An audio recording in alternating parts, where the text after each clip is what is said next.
Hey everybody, welcome back to my garden. Hard to believe that it is September already and fall is on the way. I am getting ready to replant the large containers that I've had by my front door over this past year, and I guess this will be the third time that I'm replanting these with seasonal flowers and just something to look really pretty.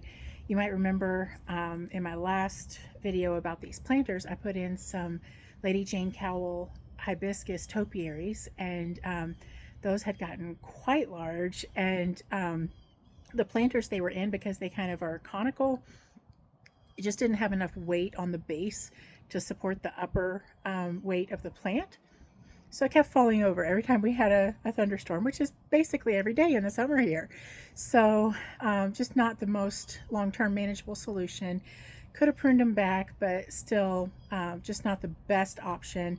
And they were sort of crowding into our doorway. So I've picked out a few new things to put in these planters today.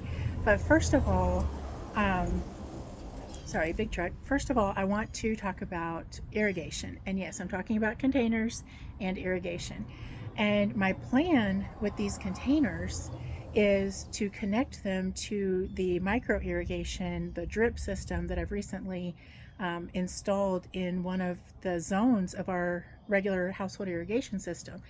You can convert irrigation zones from lawn broadcasters to micro drip systems, but you need to convert the whole zone if you're going to do that. So we had about 5 or 6 heads in this particular zone, and I'm in the process of converting each of those heads. Either we capped off one that was right in the driveway, kept getting broken if it got run over. We didn't really need it there, so we just capped it off, and then the others we are converting to a drip system.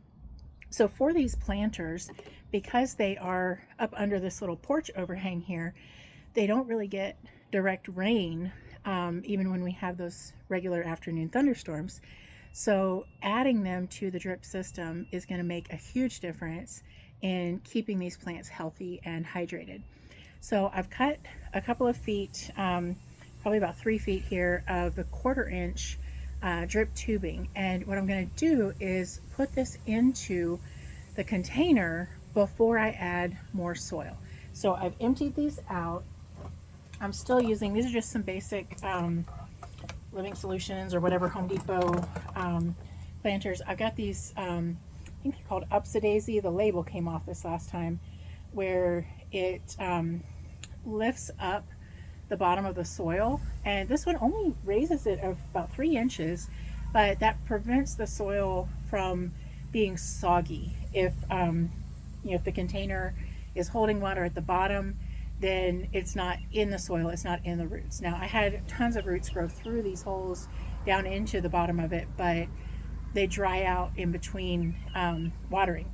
So what I'm going to do is I'm just going to thread this tube right through here, and I've drilled a hole inside of each of these planters, and I used, I think it was a 17/64 or whatever the exact next size above the 1/4 inch, and I'm just going to poke this tubing right in through that hole, and it just slides in perfectly. So that tubing I'm going to leave about 1 foot hanging out, and I'll be able to connect this end onto our irrigation system, and then this side is going to run right through that little plant lifter thing. And now you can see I've got the tube sticking out right up here, and that plant lifter is down on the bottom. Now I did specifically run this where the tube is coming in over here, and I've got it coming out of this thumb hole on the opposite side. The reason for that is so that it will not crimp the water line. So when I've got this full of soil and I've got this planter on the ground, it is not going to pinch the water line like if you bent a garden hose or stepped on it and that water doesn't flow through effectively. I don't want that to happen here, so I want that to stay nice and loose, nice and flexible. So I'm going to do the other one, and I'll be right back. All right, the irrigation is set in place. That feeder tube will connect to the main line, the 1/2 inch line at the bottom of the pot, and then I'll put a micro drip head or micro spray, probably a micro drip for the container, at the top of it, and then now we're ready to plant. So I picked up a couple of clearance plants today. This one is a Belleza dark pink gaura. Now I've been hearing a lot about gaura, and it does not bloom in the winter time, but it does bloom spring, summer, and fall. So we don't really have that much of a winter here, so I'm not too concerned about it. It says non-hardy zones 1 through 5. I'm in zone 10, no problem there. And it's 14 to 16 inches. I'm pushing it a little bit here, but there are, I think, 3 plugs in each of these containers, so I could potentially remove one without having to remove the whole plant. And I just love kind of the airy feel that it has, and how bright pink these stems are, these flower stems. And then it has these nice little pink flowers, a little bit of a white on the end of it there. Not sure if you can see that white bit right there. Pardon my dirty hands. I did not wear gloves today. I am enjoying the soil microbes. So I'm just going to pop this one right in the container.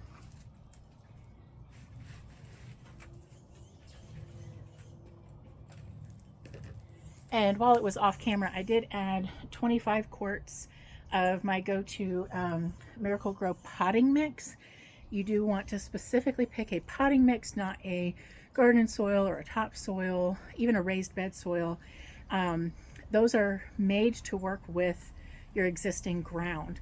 And so whatever nutrients are in the ground are going to help supplement what is in the mix that you use. Pardon a little traffic jam going by here. But so the potting mix is going to have everything that that plant needs to get established. So I've got 25 quarts in each one, and then I'm going to add a little bit more once I've got the plant settled in. So the gaura is in place, and now I've got this ping pong gomphrena, and just look how adorably these little heads are, and look at that little rosette that it gets on the tip of it there. Just so cute. So little bits of yellow, it kind of fades to this beige sand color, but as they're coming out, the fresh new buds are just these pink, bright pink pom-poms, and it's so cute. So I've been wanting one of this, and again, we've got a lot of color on the stems. So this sort of red color here on the stems gives it some interest, even aside from the flowers themselves, which are gorgeous. So I'm going to pop this one right in there. Oh, wow. That is super root bound. So I've read a lot of times that they say just to kind of tease out these outer roots, but I've been going through the Master Gardener training program in our county, and the University of Florida IFAS Extension has some new research that says really those roots are not going to help that plant, and that it will establish better if you cut them. So rather than just teasing out these bound up roots, I'm going to pull them completely off, just that outer layer, and then those inner roots are the stronger, healthy ones. And this is going to help those roots establish into the surrounding soil more efficiently, more quickly, and just really get this plant a better head start. So I'm not using any starter fertilizer. That has also been kind of backtracked as far as here in Florida, at least, the University of Florida IFAS, I should know what that means. I'm in their program. Institute of Food and Agricultural Sciences. Took me just a second.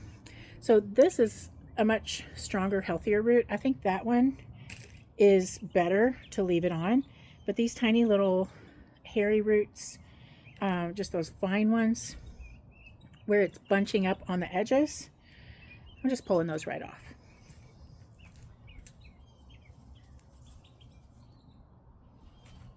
And the last plant that I'm adding in this mix, I'm super excited about, is this gorgeous sweet potato vine. And I've had this one for a little while, but I've just been using it in the container.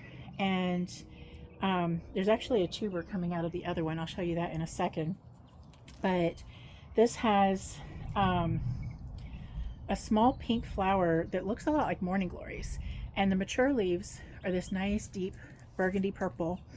The new leaves come in with this cute little red tinted deep green. And then as they start to fade, they turn to a nice, beautiful autumn orange. And then you've got the light pink flowers. I had one that fell off, and then another one getting ready to open up there. You can sort of see the buds there. So that flower should open up later this week. But for now, in he goes.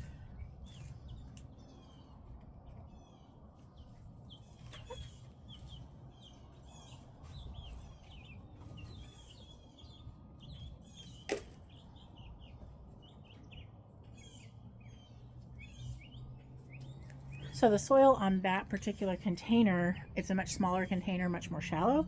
So that one, I'm gonna need to put a little extra dirt underneath it. So I'll be right back. All right, so that is both of them done. And sorry for a little bit choppy presentation on this video today, but I don't remember if I mentioned at the beginning of the video, kind of a classic recipe for a container is thriller, spiller, filler. And I know I've said that before the last time that I did these containers, but this gaura is going to be the thriller. It's going to be tall, but I love that it's really airy. And then the Gomphrena is more of the filler. It's a little bit more dense, and it has those larger bloom heads. Although being the pom-pom style, they're not huge and showy.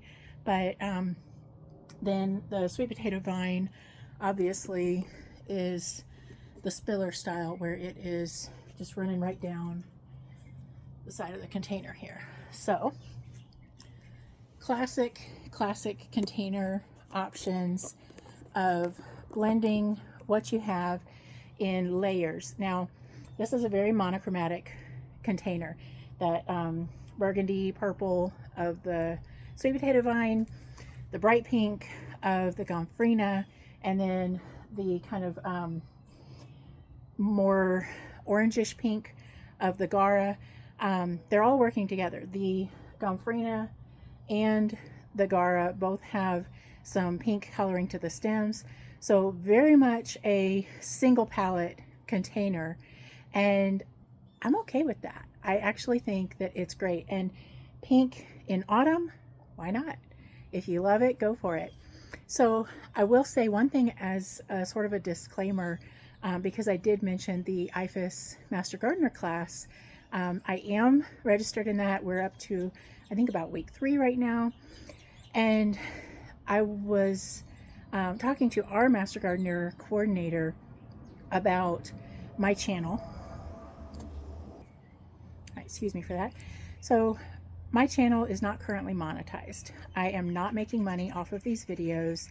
I am doing this as an educational resource and just trying to gain a network of local Florida gardeners and gardeners in other zones, anywhere, other countries, it doesn't matter, that are interested in the more tropical style plants that I'm able to grow here, and then the plants that are kind of versatile for any region. So eventually, maybe I'll get some partnerships. I would love it if Miracle-Gro or Burpee or Vigo would sponsor some of my videos, or maybe give me some products to feature in my channel. But that hasn't happened yet. So really what I'm trying to do by mentioning the Master Gardener program is to promote them and kind of be a free advertising for them, that this is a resource that so many people don't even realize it's there. So they have a help desk at the IFAS Extension Office, IFAS. I mentioned that earlier. It's the Institute of Food and Agricultural Sciences, and it's at the what they call the land grant colleges throughout the country. And there's also some extension offices in Canada and some of the territories. So anytime that you've got that as a resource and you have a plant question, you want specific answers. You want something that's going to work for you in your soil, in your region, in your growing zone. And they know those answers. They have that information. So reach out. If you can go in person, great. I happen to be just a couple of miles from an extension office here, so that's super convenient for me, but anybody can call them or email them. Just look it up and see the best way for you to get in touch with your extension office and get those answers to questions for your area. I know the Florida IFAS extension through UF has a plant guide app for Florida friendly plants. You can put in your zip code and it will show you what grows well in your region, in your zone, and it'll give you all kinds of information about that plant, of the growth habits as well as the care and maintenance of the plant. So excellent resources, and they don't charge for that. If you want to get a soil test, there might be a fee for something like that. If you want to get a master gardener to come to your property, I don't know if there's a fee for that. It might vary by county or by state, but this resource is so useful to any home gardener, and they actually have a division of the same program that is specifically for commercial gardeners, for the agricultural sciences, the the growers. And so anybody that is planting and interested in plants should definitely connect with your local extension office. And I am so honored and thrilled to be part of the Pinellas County Master Gardener Volunteer Training Program.